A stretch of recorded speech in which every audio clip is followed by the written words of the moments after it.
no ar, e esse texto talvez seja um bálsamo para a nossa alma.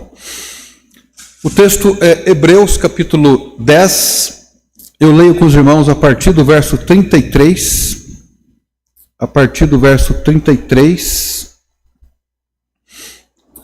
onde nós podemos ler assim: em partes fostes feitos espetáculo, em vitupérios é escárnio, difamação e tribulações, e em parte fostes participantes com os que assim foram tratados.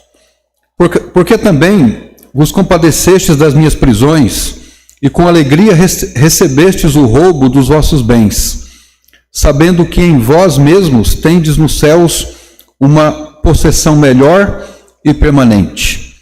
As casas de alguns irmãos foram saqueadas, eles foram roubados por causa do Evangelho. Não rejeiteis, pois, a vossa confiança, que tem grande e avultado galardão, porque necessitais de paciência, para que, depois de haverdes feito a vontade de Deus, possais alcançar a promessa. Agora preste atenção no verso que vem a seguir. Porque ainda um pouquinho de tempo, e o que há de vir virá, e não tardará. Mas o justo viverá pela fé, e se alguém se retirar, a minha alma não tem prazer nele. Nós, porém, não somos daqueles que se retiram para a perdição, mas daqueles que creem na conservação da alma. Esse texto chama atenção para algumas coisas importantes. Não é nosso propósito aqui, mas existe uma teoria que nos fala que uma forma de uma pessoa perder a salvação é quando ela pratica o pecado da apostasia. Alguém pode apostatar-se da fé. Essa não é uma crença batista, tradicional e conservadora, visto que nós temos uma interpretação bem definida a esse respeito. Nós não cremos que uma pessoa possa perder a salvação, porque uma pessoa não pode perder aquilo que nunca teve. Alguém que é convertido, essa pessoa permanecerá firme até o final.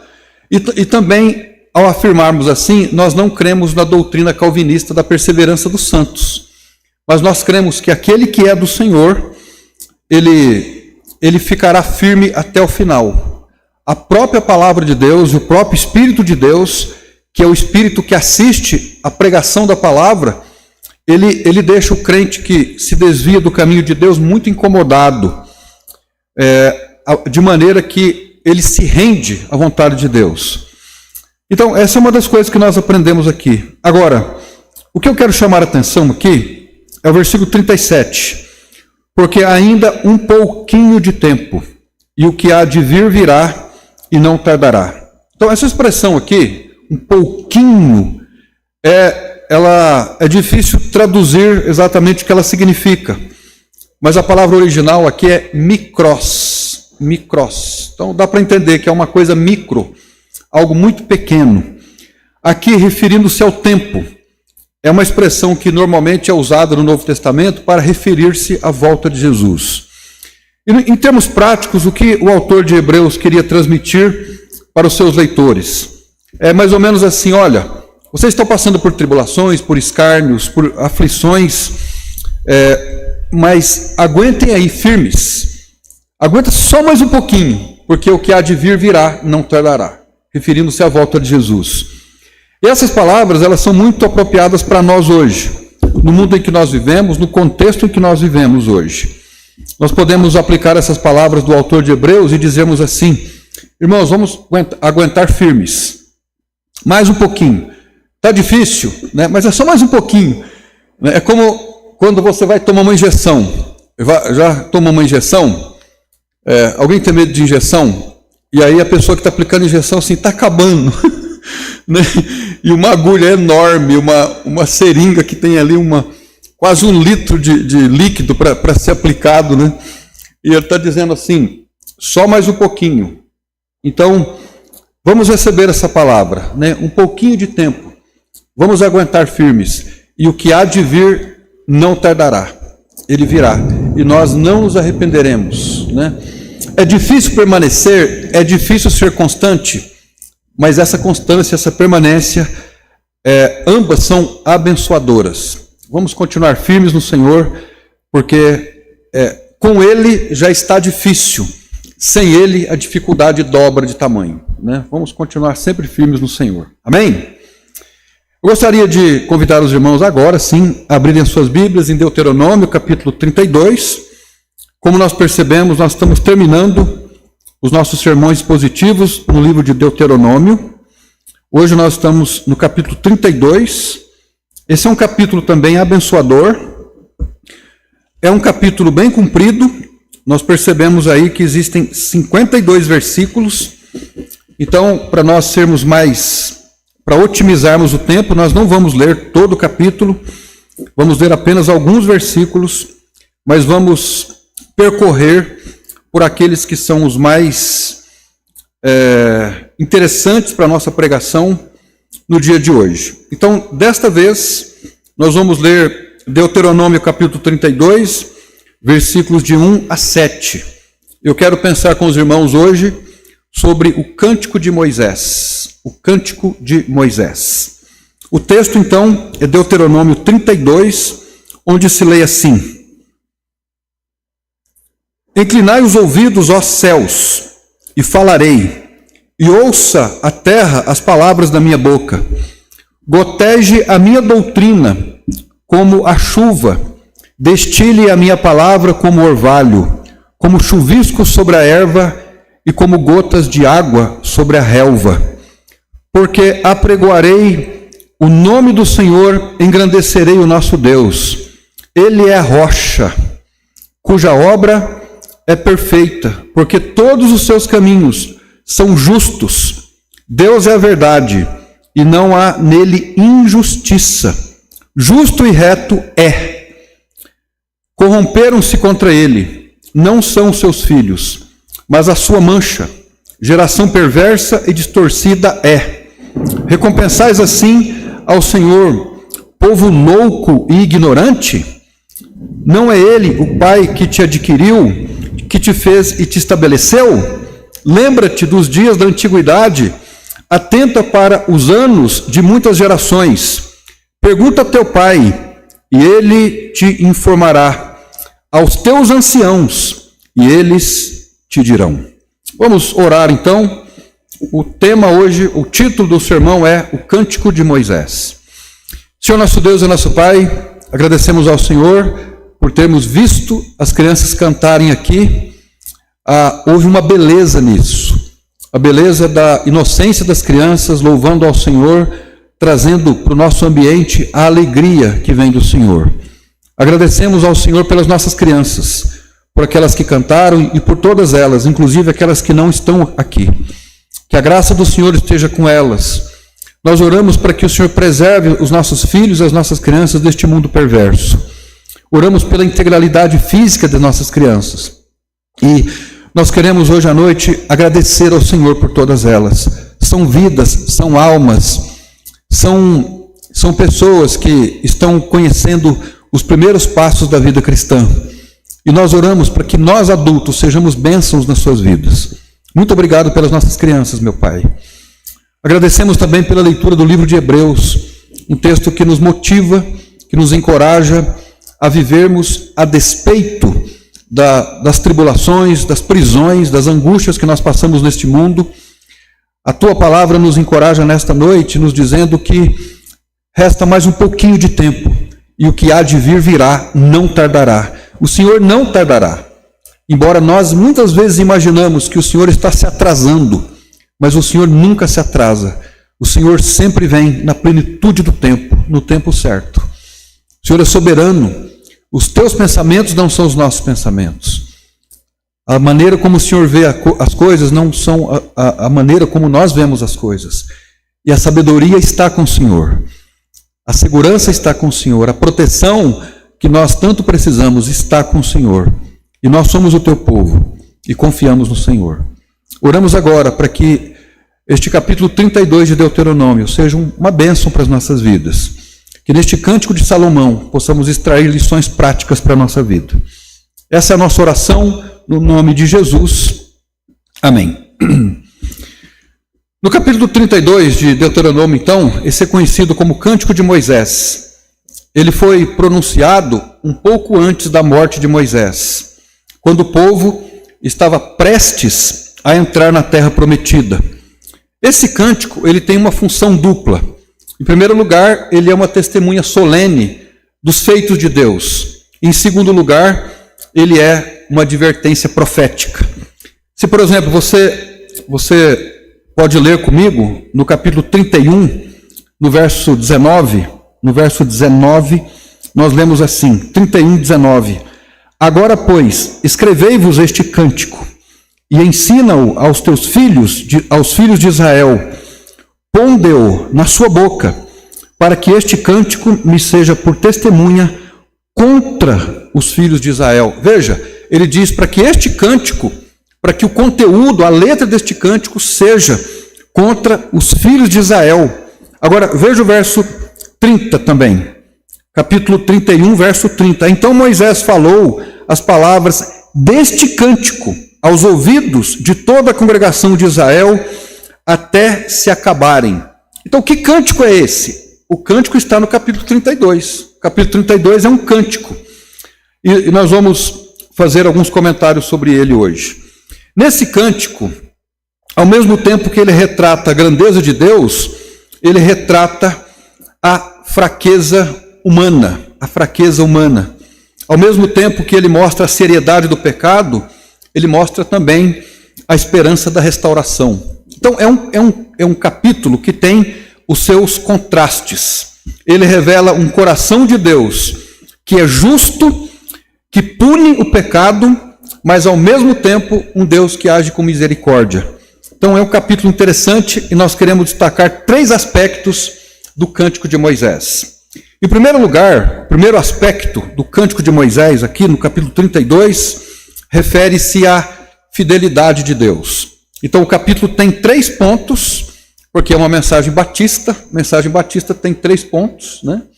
Então, nós dividimos o texto em 3 partes, e nós vamos falar sobre a fidelidade de Deus nos versos de 1 a 4. Nesses primeiros versículos, ele começa ressaltando o caráter de Deus.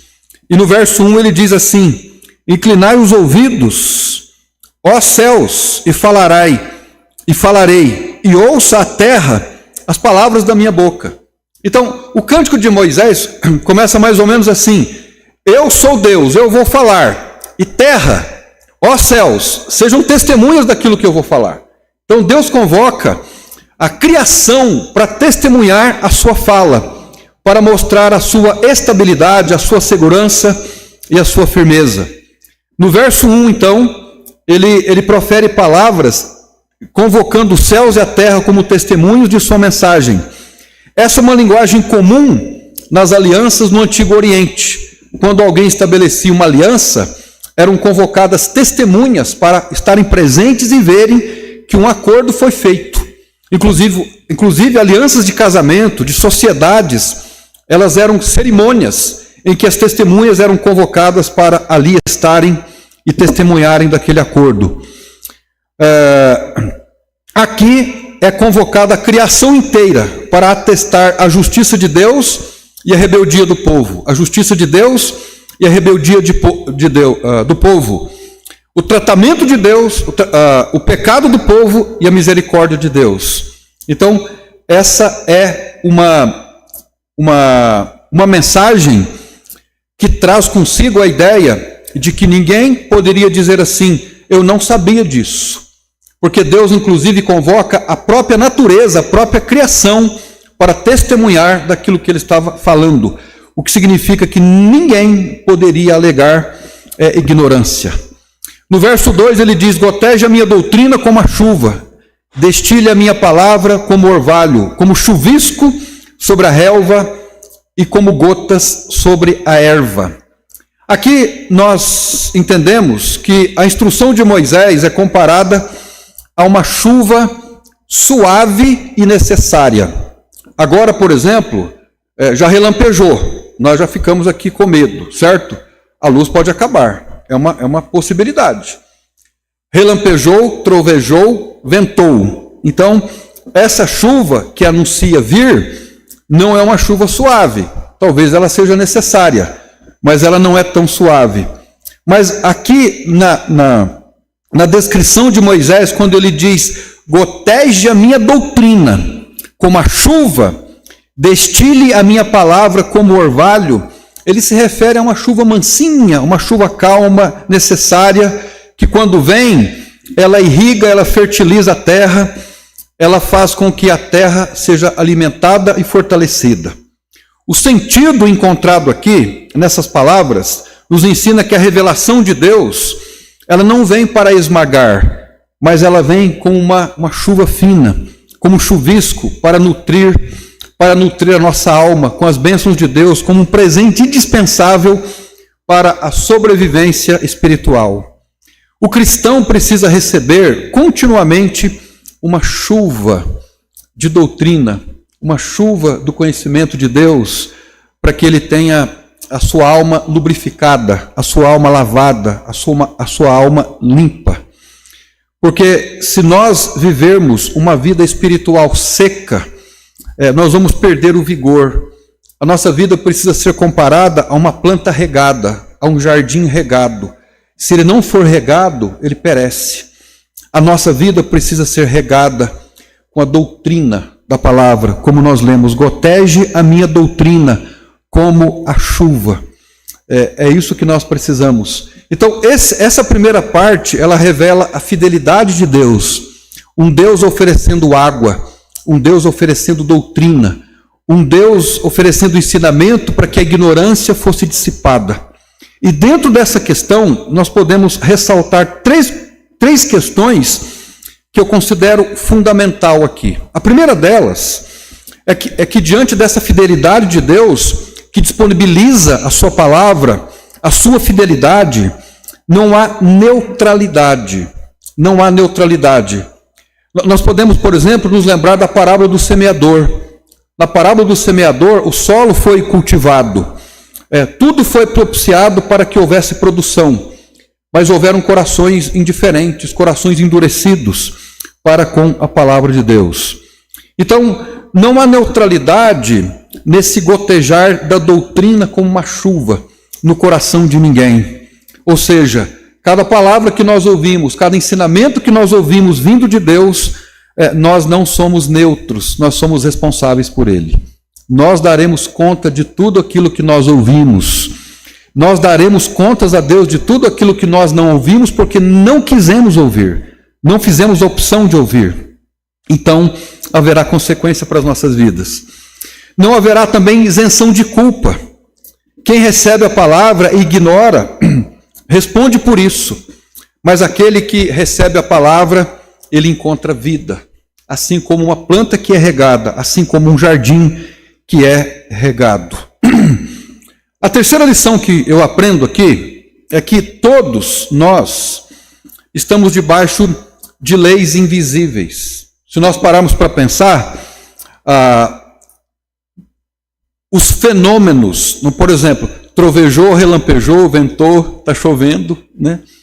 Esses fenômenos, eles fazem parte das leis naturais de Deus.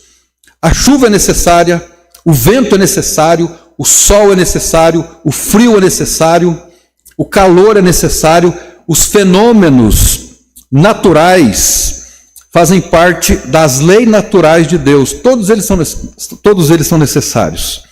Agora aqui o autor ele faz esse link dos fenômenos naturais, das leis naturais com as leis sobrenaturais, que estão relacionados a questões espirituais. Então, isso para nós significa muito, porque a nossa vida, ela está intrinsecamente ligada a leis naturais e a leis sobrenaturais, e, portanto, leis invisíveis. Agora, preste atenção aqui. Se nós formos procurar na Bíblia, ou seja, existem leis invisíveis e invisíveis, naturais e espirituais invisíveis, no mundo em que nós vivemos. Por exemplo, a Bíblia nos fala sobre algumas leis que são invisíveis, espirituais e universais. Invisíveis, espirituais e universais. Por exemplo, Gálatas 6, não precisam abrir, Gálatas 6:7 nos fala sobre a lei da semeadura. Essa é uma lei universal, é uma lei invisível e é uma lei universal. E o que ela ensina? Que aquilo que o homem planta é aquilo que ele vai colher. Então, se eu planto uma atitude, um comportamento, um pensamento, uma escolha, é aquilo que eu vou colher para a minha vida. Nós vivemos em grande parte de escolhas das nossas vidas. Uma outra lei que nós encontramos na Bíblia, nós poderemos usar, por exemplo, não é nosso interesse agora, poderíamos usar todo o capítulo 28 de Deuteronômio, o capítulo que nós já passamos por ele. Lá nós encontramos a lei da obediência e da desobediência. Bênção para quem obedece à vontade de Deus e maldição para quem não obedece à vontade de Deus. Lá nós vimos sobre os montes Ebal e Gerizim, e ali está claro sobre esse princípio invisível e universal. Uma outra lei que nós encontramos na Bíblia é a lei da vida no Espírito e a lei do pecado e da morte, em Romanos 8:2. Quem anda no Espírito experimenta vida e paz, conforme a Bíblia nos ensina. Quem anda na carne encontra destruição e morte. Um outro princípio que nós encontramos na Bíblia é o princípio da humilhação e da exaltação, encontrado em Tiago 4:6, 1 Pedro 5:6, e são palavras também ditas por Jesus. Aquele que se humilha será exaltado, e aquele que se exalta será humilhado. São leis universais, elas são invisíveis, e elas estão aí no mundo invisível, agindo na vida dos seres humanos. A Bíblia diz que Deus resiste aos soberbos, mas Ele dá graça aos humildes. Isso é uma lei espiritual, invisível e universal. Um outro princípio que nós encontramos na Bíblia, uma lei universal, é o princípio da misericórdia e do perdão. Quem perdoa será perdoado. Quem não perdoa carrega sobre si o peso da consequência, anda longe de Deus e priva-se da sua graça.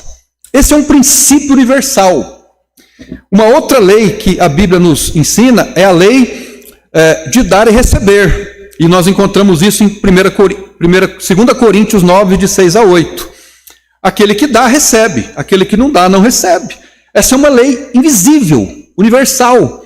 Então, perceba que, a partir desses primeiros versículos do capítulo de Deuteronômio 32, nós podemos fazer uma expansão dessa realidade, no sentido de que o mundo é regido por leis. Assim como ninguém escapa da lei da gravidade, ninguém também escapa dessas leis espirituais. Mesmo que a pessoa não creia nelas, mesmo que elas sejam ignoradas, elas operam na vida de todos.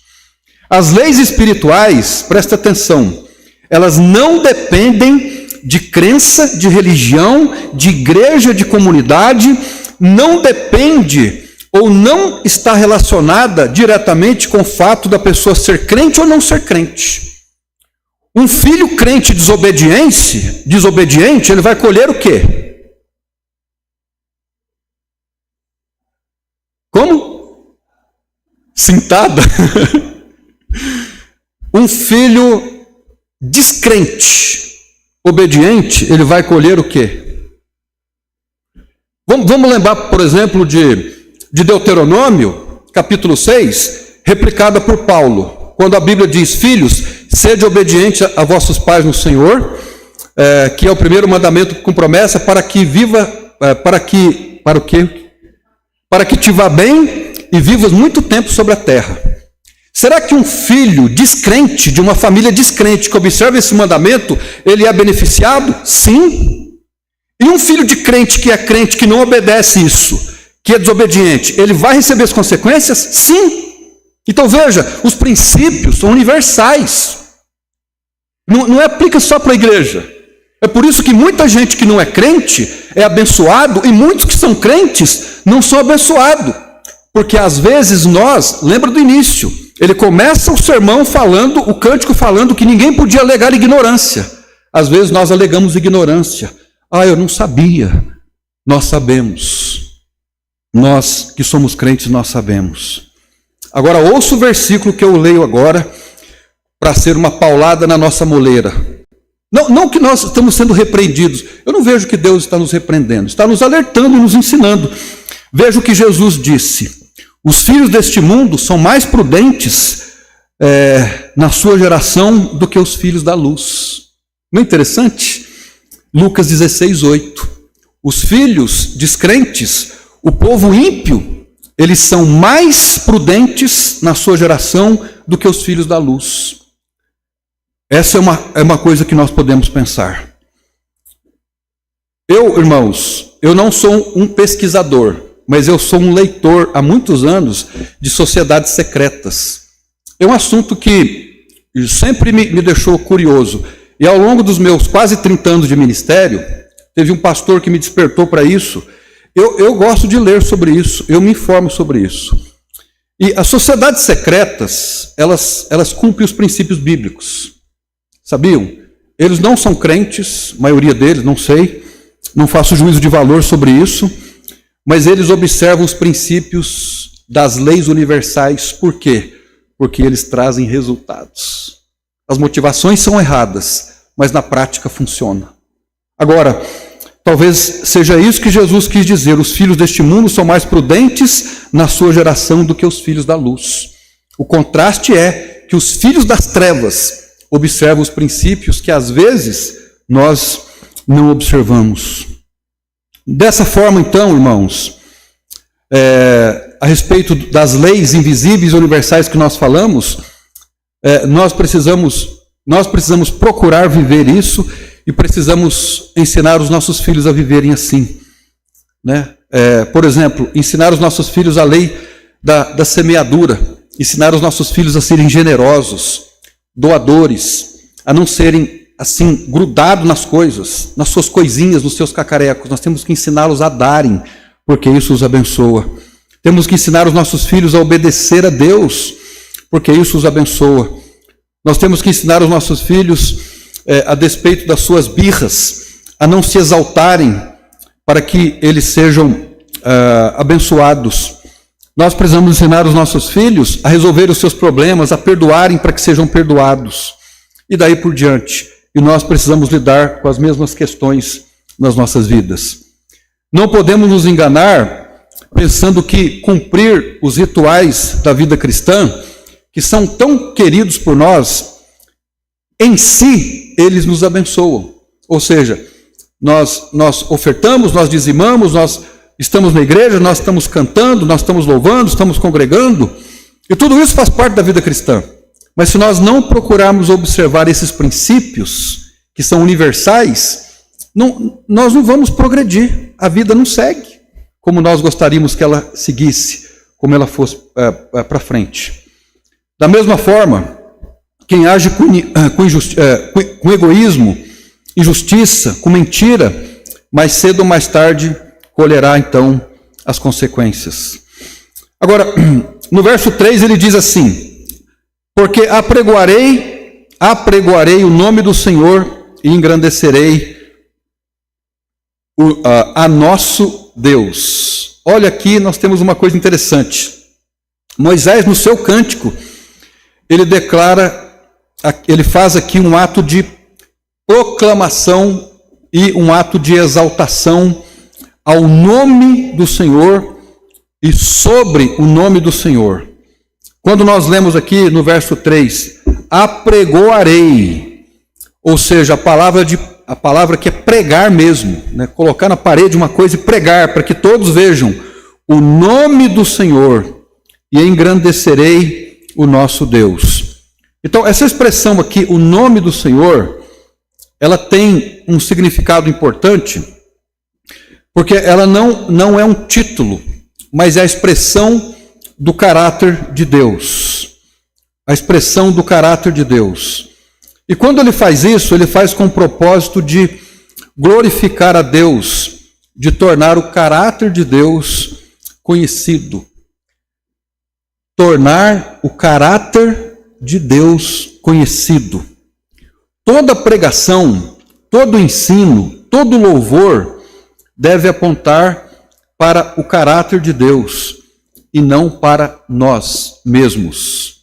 Nossas palavras e atitudes devem engrandecer em tudo o nome do Senhor. A palavra de Deus nos diz em 1 Coríntios 10:31, quer comais, quer bebais ou façais outra coisa qualquer, fazei tudo para a glória de Deus. Então, o que o versículo 3 ensina para nós, porque apregoarei o nome do Senhor e engrandecerei a nosso Deus, isso nos ensina que tudo que nós formos fazer deve mostrar o caráter de Deus. Quando nós ajudamos alguém, nós estamos mostrando o caráter de Deus. Quando perdoamos alguém, nós estamos mostrando o caráter de Deus. Nós estamos fazendo o nome dele se tornar afamado, um Deus conhecido. Irmãos, a vida cristã, ou a vida do crente, não é sobre mim, é sobre ele. A vida cristã não é sobre mim, é sobre ele. A vida cristã não é sobre nós, é sobre ele. Isso parece uma fala muito simples, mas ao mesmo tempo que simples, ela é bastante complexa. Que fala? A fala de que a vida cristã é sobre ele, não é sobre mim. É sobre ele, não é sobre mim. Não importa o que aconteça comigo, não importa a minha vontade, não importa as minhas frustrações, não importam as minhas expectativas, não importa o que o outro faz contra mim, não importa quase nada nesse sentido. A vida não é sobre o eu, a vida é sobre ele. E essa é uma lição difícil de aprendermos, porque ao longo da nossa vida, nós precisamos lidar com renúncias. A vida cristã é uma vida de renúncia. Por exemplo, eu não tenho dúvidas de que, para muitos dos irmãos, eu sei que, guardadas as devidas proporções, para nós estarmos na igreja, às vezes envolve renúncia. Para virmos aqui envolve renúncia. Para darmos uma oferta, para dizimarmos, para beneficiarmos alguém, envolve uma renúncia. E às vezes dói, às vezes custa. Mas se não doer, se não custar, não é renúncia. Alguma coisa precisa custar para nós. Mas é isso que significa que a vida cristã não é sobre mim, não é sobre nós, é sobre ele. É uma vida cristocêntrica. Cristo está no centro de tudo nas nossas vidas. Nós, irmãos, na vida cristã, nós não somos perfeitos, amém? Nós não somos perfeitos. Quando eu digo nós, é que ninguém é. Então, isso significa o quê? Significa que nós vamos nos entristecer uns com os outros, nós vamos nos chatear uns com os outros, mas as nossas forças, as nossas energias não estão nisso. A gente não fica animado quando alguém nos elogia e tampouco ficamos desanimados quando alguém nos critica. Porque a vida não é sobre mim, a vida é sobre ele. A vida não é sobre mim, o que eu quero, o que eu desejo, as minhas vontades, mas é o que ele quer, o que ele deseja e as suas vontades para as nossas vidas. Uma coisa que eu tenho aprendido é que a igreja não é lugar de realização. A igreja não é lugar de realização pessoal. A igreja é um altar de entrega. É ali um ambiente de igreja que eu entrego. É ali que se entrega um marido, que se entrega uma esposa, que se entrega uns filhos, que se entrega o eu, as minhas vontades, os meus sonhos, os meus desejos, as minhas aspirações, as minhas expectativas, os meus fracassos, e daí por diante. É um lugar de entrega. Se nós procurarmos na igreja, no ambiente de igreja, um lugar de realização pessoal, de cargos, de posição, esse não é o lugar. Esse não é o lugar. Porque o chamado de Jesus é aquele que quer ser um discípulo dele, deve negar-se a si mesmo, tomar a cruz a cada dia e seguir. É uma vida de renúncia.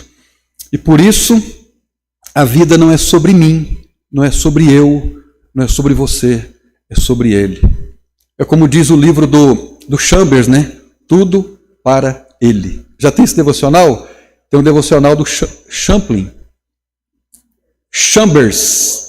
Oswald Chambers. É um livro de devocional diário, né? E o título dele, o nome do livro, né? O título do livro é Tudo para Ele. É isso. A vida deve girar em torno dele. No verso 4, nós lemos assim: Ele é a rocha. Olha, as crianças cantaram aqui hoje. Que interessante, né?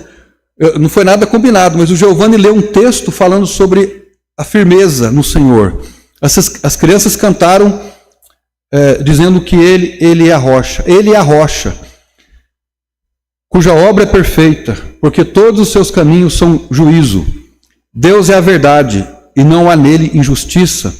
Justo e reto é. Então aqui está o coração da introdução que nós falamos. A fidelidade e a retidão de Deus como atributos absolutos dele. Este verso nos lembra que Deus é rocha, Ele é firmeza, Ele é sólido, Ele é imutável.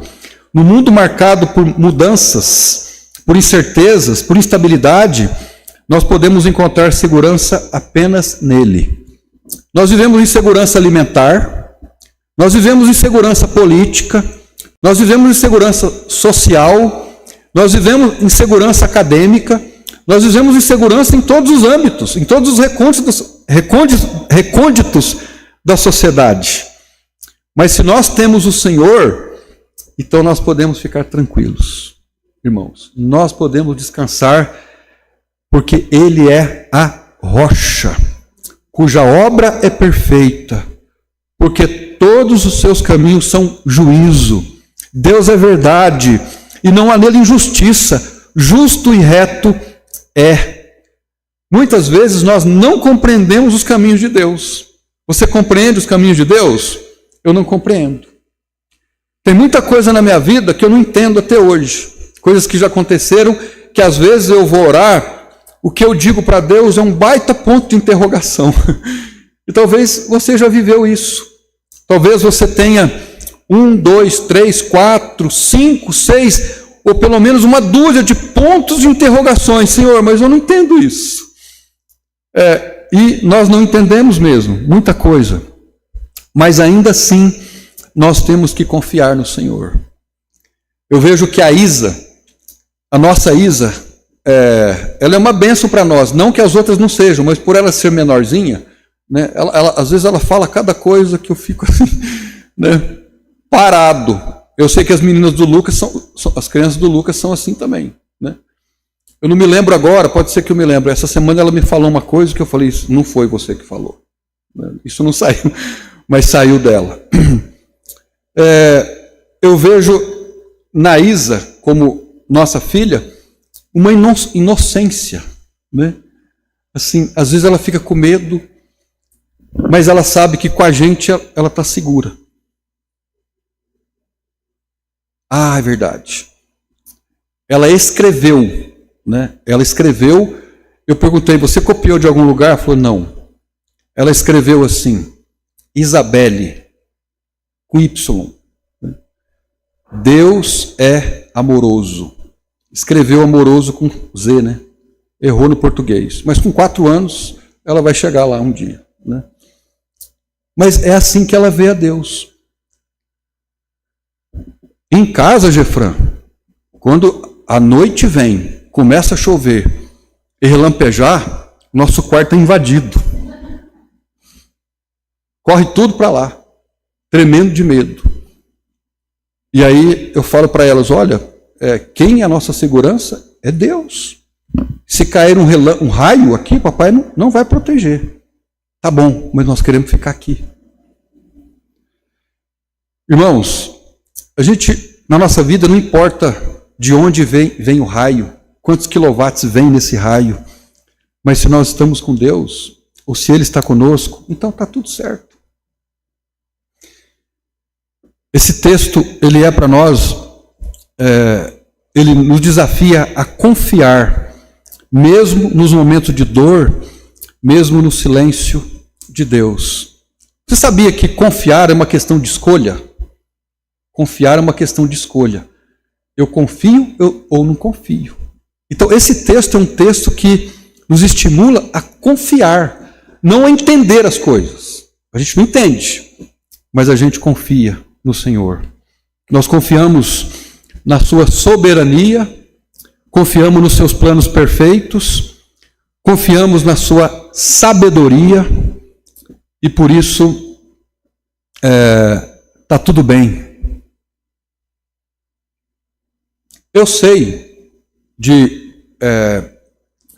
por exemplo, eu sei que existem irmãos entre nós que estão passando por momentos difíceis. Eu não sei tudo, mas estão passando por momentos difíceis. Todos nós passamos por momentos difíceis. Mas sabe de uma coisa? Deus é soberano. Deus é sábio. Ele tem um plano. Ele tem um propósito. E os nossos sofrimentos, eles fazem parte do processo. Nós não entendemos, mas Deus entende. Ele sabe de todas as coisas. Além disso, o texto sugere para nós que todos os caminhos de Deus são juízo, mostrando que Deus governa com justiça. Enquanto somos cercados por um sistema humano marcado por falhas e injustiças, podemos ter a plena certeza de que Deus não é um Deus de parcialidade.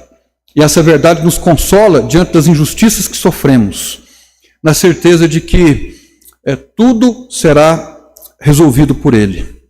Ao mesmo tempo, o caráter justo e reto de Deus serve de modelo para nós.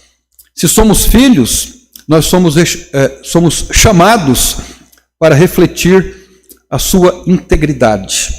Deus quer que nós sejamos parecidos com Ele.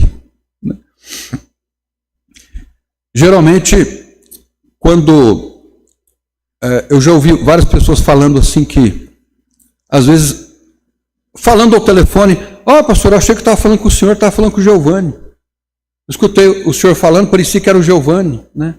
Então, é natural que os nossos filhos pareçam com a gente, né? E eu acho que o Giovanni se parece um pouco comigo, né? Hã? Não, parece? Parece. A Adri falou que parece com ela. Só inteligência parece com a Adri.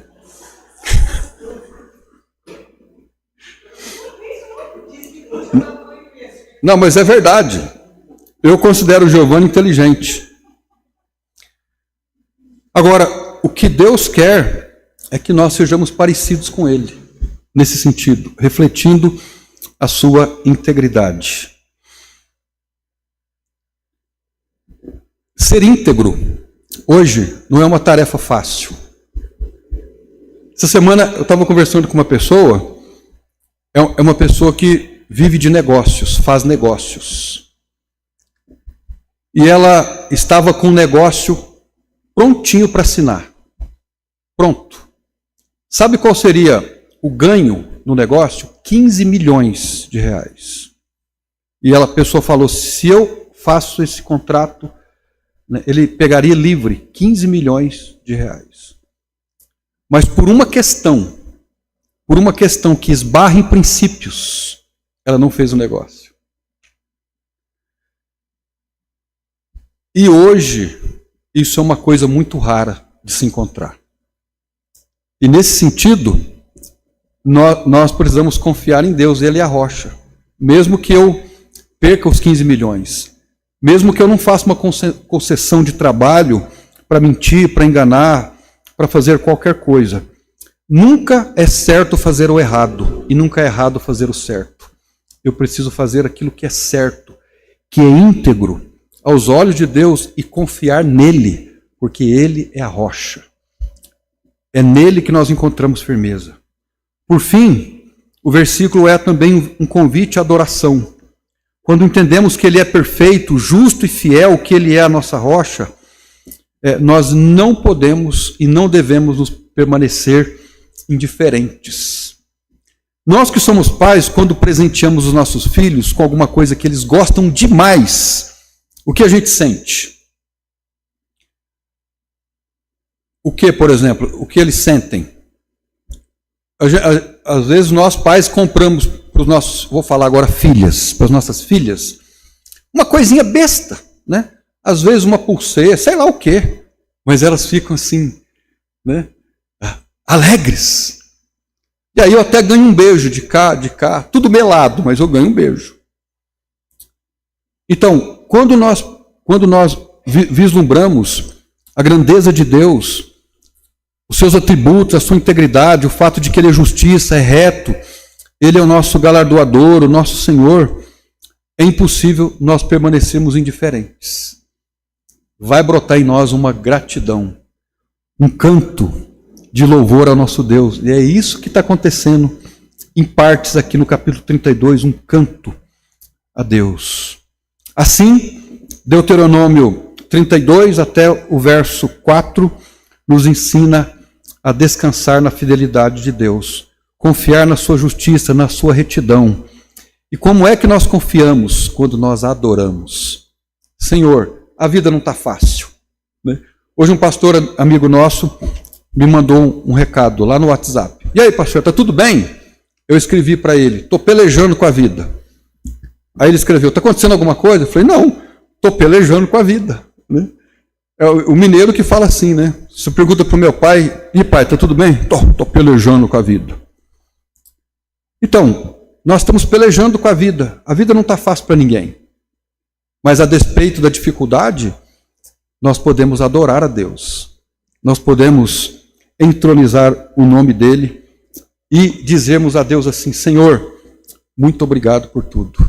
Muito obrigado por tudo. Então, a primeira parte nos fala sobre a fidelidade de Deus. A segunda parte, nós não vamos ler, mas nos fala sobre a infidelidade do povo. A primeira parte, dos versículos de 1 a 4, nos fala sobre a fidelidade de Deus, e dos versículos 5 ao 30, nos fala sobre a infidelidade do povo. Veja comigo, por exemplo, o versículo 5. Olha como já existe um contraste no verso 5.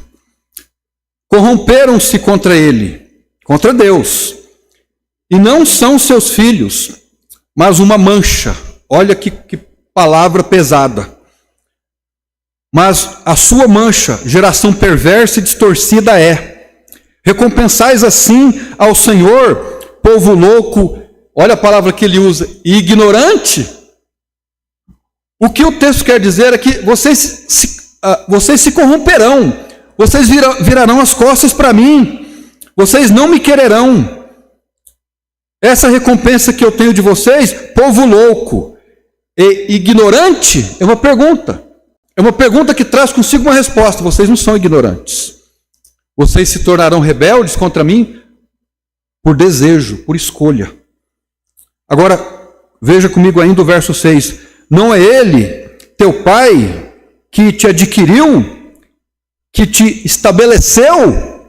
Lembra-te dos dias da antiguidade, atenta para os anos de muitas gerações, pergunta a teu pai, e ele te informará. Aos teus anciãos, e eles te dirão.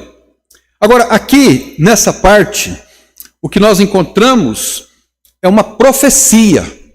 Mas por que uma profecia? Porque, veja bem, o povo está para entrar na terra prometida. O povo não entrou na terra prometida. Moisés está se despedindo. Ele está dizendo assim, vou morrer daqui a pouco. O Senhor está me levando. E eu estou aqui agora cantando para vocês. No que eu canto, eu exprimo verdades. Eu exprimo ensinamento, doutrina, direcionamento para a vida de vocês. Agora o verso 5 diz assim, corromperam-se contra ele. Mas espera aí, o povo nem entrou na terra ainda e já se corrompeu? Então aqui ele faz uma profecia. E qual é a profecia? Agora eu estou dando para vocês a terra. Eu sou um Deus presciente. Vocês vão entrar lá e vão virar as costas para mim. Né? Olha que interessante, é uma profecia.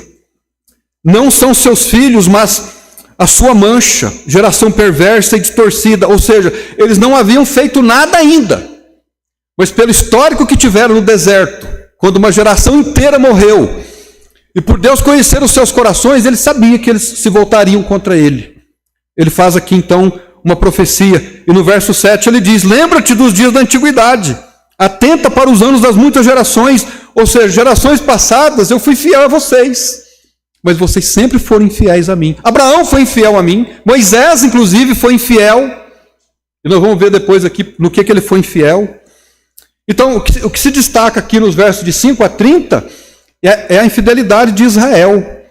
E por causa disso, no curso dos versículos que vêm, o Senhor está dizendo assim: por causa das suas infidelidades, juízo, eu vou disciplinar vocês.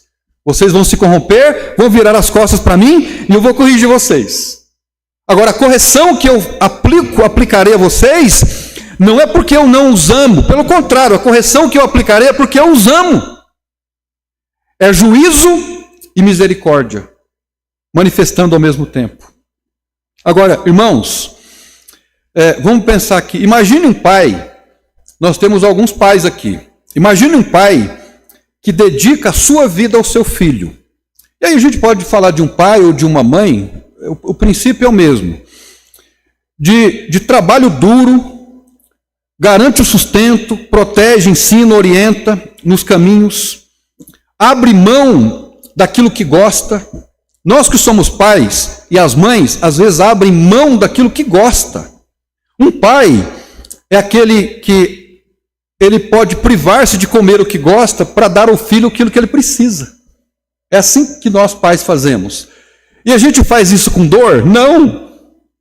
É uma alegria, não é? Nós vemos um filho tendo aquilo, não necessariamente o que quer, mas o que precisa. E pais e mães fazem isso. E fazem o melhor. Fazem o melhor. Os nossos pais podem até errar com a gente, mas nós precisamos estar certos de que fizeram o melhor. E nós temos que, como pais que somos, fazer o melhor. Mas quando o filho cresce, em vez de reconhecer o cuidado e manifestar gratidão voluntária, cuidado com o pai, ele despreza. Ele ignora os conselhos. Ele escolhe seguir estranhos que nunca fizeram nada por ele. Essa atitude não é apenas uma atitude de ingratidão. É ingratidão. Mas ela é, sobretudo, uma atitude de tolice. Isso é uma insensatez. Rejeitar quem não deveria ser rejeitado. Assim aconteceu com Israel. O texto diz aqui, né, quando ele fala no versículo 7, lembra-te dos dias da antiguidade, atenta para os anos das muitas gerações. Pergunta para o pai de vocês o que eu fiz por vocês no deserto. Pergunta ao pai de vocês, porque eles sabem o que eu fiz pelos patriarcas, demonstrando a minha fidelidade. No entanto, o povo sempre infidelidade. Deus tacou na cara deles mesmo o que ele pensava sobre o seu povo. E às vezes, irmãos, num contexto de igreja, nós também fazemos isso com Deus. Às vezes nós corremos o risco de pensarmos ou de nos esquecermos que o Senhor nos salvou. Já pensou? O Senhor nos tirou do inferno e nos colocou no céu. Nos tirou das trevas e nos colocou no reino do seu amor. Às vezes nós nos esquecemos que o sustento que temos vem de Deus. Ah, mas foi eu que trabalhei. Mas se Deus não permitisse, você nem teria saído de casa. Às vezes nós nos esquecemos que é o Senhor que nos guarda. Às vezes eu creio que Deus nos protege de perigos que nós nem sabemos, mas fomos protegidos. Às vezes nós nos esquecemos que o Senhor é o Deus que nos abençoa. Às vezes nós nos esquecemos que é Ele que nos faz com que nós caiamos em tentação. Às vezes nós nos esquecemos de Deus, viramos as costas para Ele e adoramos deuses modernos, estranhos, como dinheiro, sucesso, prazer, a comodidade, o nosso próprio ego. E além de ser uma atitude de ingratidão da nossa parte, é uma atitude de tolice que praticamos contra Ele. Nesse sentido, irmãos, eu não tenho dúvida nenhuma, porque é isso que está implícito nessa parte que compreende os versículos de 5 a 30, os irmãos podem ler em casa. Deus anuncia aqui que por amor a eles, Ele os corrigiria. Deus corrige o crente, E a correção de Deus, ela não deve ser olhada numa perspectiva pessimista, pelo contrário, otimista. Eu me lembro de uma mãe que, no contexto de igreja, corrigiu o seu filho na hora do culto, porque o filho era peralta. Aí ela foi para o banheiro, corrigiu o filho, e chegou lá uma irmã da igreja, querendo impedir o processo. Não corrija, não pode. Ele está na igreja, é bonitinho, engraçadinho, não pode corrigir não corrige ele. E o filho olhou então para aquela senhora e falou assim: deixa ela corrigir, eu preciso. Os filhos, eu conheço um filho que um dia pediu para o pai: o senhor não pode me corrigir? Porque eu me sinto amado quando eu sou corrigido. Nós somos, quando somos corrigidos pelo pai, é porque nós temos um pai para corrigir. Terrível é não ter um pai para corrigir, não é? Porque a correção, ela tem um aspecto redentivo. Já leu o livro Pastoreando o Coração da Criança? O que o Ted Tripp ensina lá, e é uma verdade bíblica: quando um filho desobedece ao pai, ou autoridade, seja o pastor, o professor de escola dominical, naquele momento ele saiu do círculo, vou usar a palavra guarda-chuva, do guarda-chuva de proteção de Deus. A correção, a disciplina tem um propósito redentivo, trazer de volta, para que ele não se embriague na sua tolice. A correção, ela é redentiva. Então, Deus, nesses versículos, ele mostra esse lado paternal, no sentido de correção. E na última parte, nós vamos correr um pouquinho mais aqui. Na última parte, a justiça e a misericórdia de Deus. Leia comigo, por favor, nós vamos terminando. O verso 35. O verso 35. Ele diz aqui: minha é a vingança e a recompensa, ao tempo que resvalar o seu pé, porque o dia da sua ruína está próxima, e as coisas que lhes hão de suceder se apressam a chegar. Você sabia que esse texto foi a base do famoso sermão de Jonathan Edwards, Pecadores nas mãos de um Deus irado? Esse é o versículo base, quando ele ressalta a questão de resvalar os pés. O ensinamento aqui no momento da desobediência, você pode se comparar a alguém que está prestes a escorregar e a cair. Agora, veja o verso que vem a seguir, o 36. Porque o Senhor fará justiça ao seu povo e se compadecerá dos seus servos, quando vir que o povo dele se foi, e não há preso, nem desamparado. Então aqui nós começamos a vislumbrar a misericórdia de Deus na palavra compadecerá. Ou seja, Deus mostra a sua justiça, mas ele age com misericórdia para com seu filho. Ele mostra a justiça, mas ele demonstra a sua justiça, mas ao mesmo tempo com misericórdia. Veja comigo o versículo 43, nós estamos terminando. Jubilai, ó nações, o seu povo, porque ele vingará o sangue dos seus servos, e sobre os seus adversários retribuirá a vingança. E terá, diga alguém, misericórdia da sua terra e do seu povo. Ou seja, Deus castigará, usará as nações para castigar. Isso aconteceu. Mas ao mesmo tempo, ele terá misericórdia do seu povo. Agora, veja comigo os versículos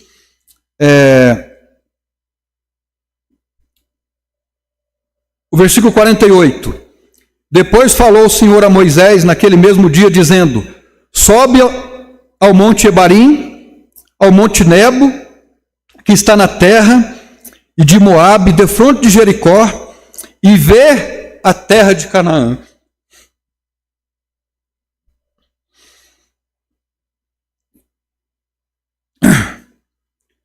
que darei aos filhos de Israel por possessão. Esse é um dos textos, para mim, mais fascinantes do Novo Testamento, do Velho Testamento. Por quê? Por causa da desobediência de Moisés, ele não entrou na terra prometida. O Senhor falou para ele falar com a rocha, o que ele fez? Desceu o sarrafo na rocha, agindo na carne. Por conta de um gesto dele, ele não entrou na terra prometida. Deus agiu com justiça. A justiça de Deus agiu na vida de Moisés, naquele que é talvez um dos maiores líderes da história e um personagem bíblico. Agora, vê a terra de Canaã, que darei aos filhos de Israel por possessão. Aí surge uma pergunta aqui, uma especulação. Alguém que subisse nesse monte, no Monte Nebo, veria a terra? Não. Impossível alguém ver a terra de Canaã de uma maneira plena através do Monte Nebo. O que alguns intérpretes enxergam aqui? Que é bem provável que Deus tenha levado Moisés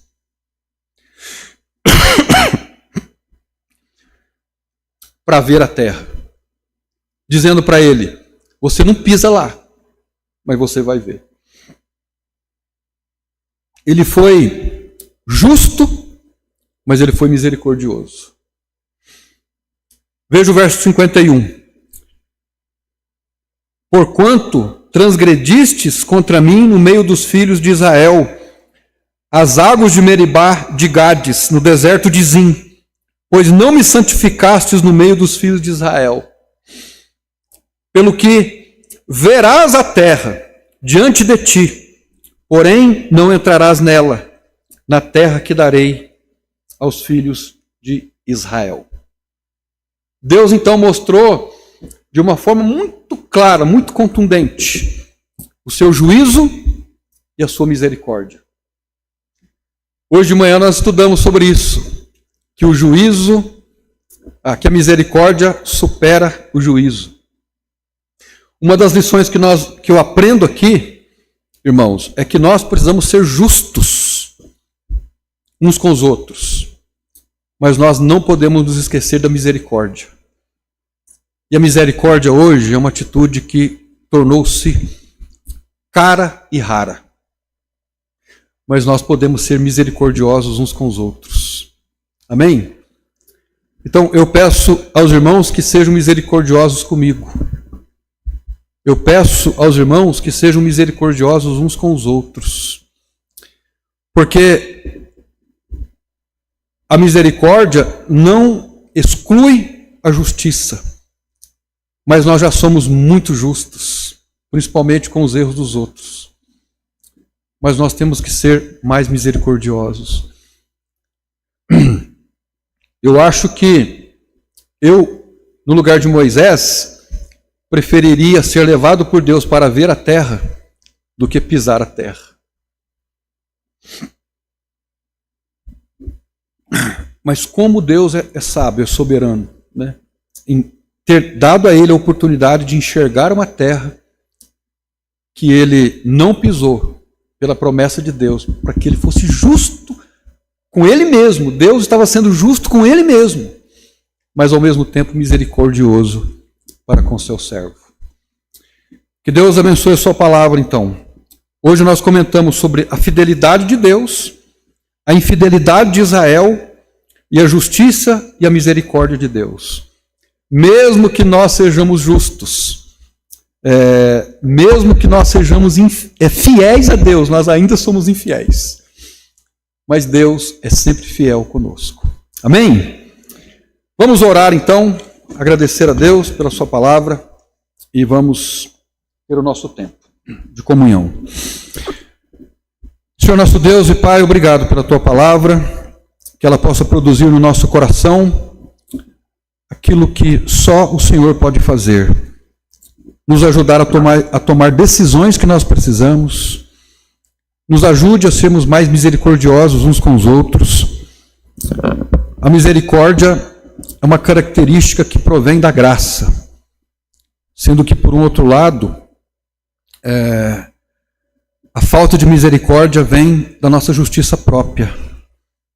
E nós não queremos carregar no nosso coração e na nossa mente nenhuma justiça própria, mas uma justiça que vem de Deus. Essa é a nossa oração nessa noite.